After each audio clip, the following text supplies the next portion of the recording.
കൊച്ചിയിൽ നിന്ന് ആൻമരിയ സണ്ണി കൂടി നമുക്കൊപ്പം ചേരുന്നുണ്ട്. എറണാകുളം ജില്ലയിൽ 4 ദുരിതാശ്വാസ ക്യാമ്പുകളാണ് ഇപ്പോൾ തുറന്നിരിക്കുന്നത്. ആൻമരിയ, എന്താണ് എറണാകുളം ജില്ലയിലെ പൊതുവായുള്ള സാഹചര്യം? തീരമേഖലയിലടക്കം പുലർത്തുന്ന ജാഗ്രത ഏത് തരത്തിലാണ്? നേരത്തെ ഈ ശക്തമായ രീതിയിലുള്ള കടൽക്ഷോഭമൊക്കെ അവിടെ ഉണ്ടായതാണ്, നാട്ടുകാരുടെ പ്രതിഷേധമുണ്ടായതാണ്. നഗരമേഖലയിലെ സാഹചര്യം എന്താണ്? പൊതുവായി പങ്കുവയ്ക്കാൻ കഴിയുന്ന വിവരങ്ങൾ ആൻമരിയ.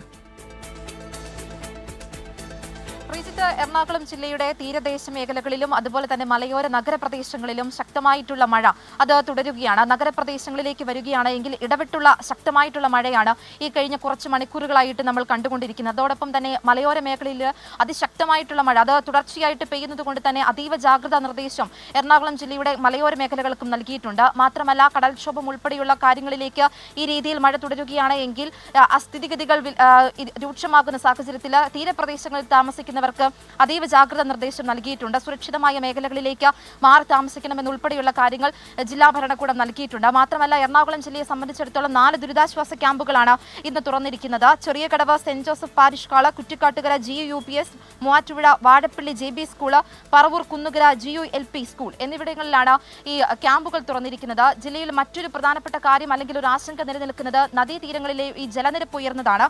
അത് പെരിയാറിൽ ആലുവ മാർത്താണ്ഡവർമ്മ കാലടി പോയിന്റുകൾ ജലനിരപ്പ് മുന്നറിയിപ്പ് കഴിഞ്ഞിട്ടുണ്ട്. അതുകൊണ്ട് തന്നെ ഈ പ്രദേശങ്ങളിൽ താമസിക്കുന്നവർക്ക് അതീവ ജാഗ്രത നിർദ്ദേശമാണ് നൽകിയിരിക്കുന്നത്.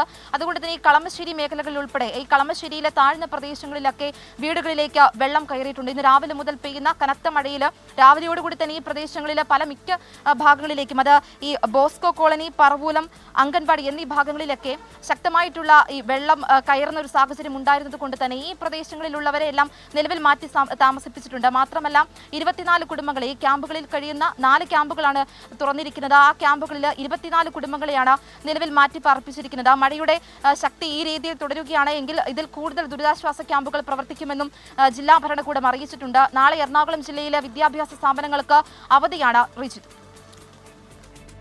ആൻമരിയ സണ്ണി വിശദാംശങ്ങൾ പങ്കുവയ്ക്കുകയായിരുന്നു. പലയിടങ്ങളിലും നാശനഷ്ടങ്ങൾ റിപ്പോർട്ട് ചെയ്തിട്ടുണ്ട്. ജില്ലയിൽ പൊതുവായി ജാഗ്രത തുടരുന്നുണ്ട്. തീരമേഖലയിലടക്കം പെരിയാറിലടക്കം ജലനിരപ്പ് ഉയർന്നിട്ടുണ്ട്. ആലുവ ശിവക്ഷേത്രത്തിലേക്കൊക്കെ വെള്ളം കയറുന്ന ദൃശ്യങ്ങളൊക്കെ ഇന്ന് രാവിലെ മുതൽ പുറത്തു വരുന്നതാണ്. ആൻമരിയ സണ്ണി വിശദാംശങ്ങൾ പങ്കുവയ്ക്കുകയായിരുന്നു.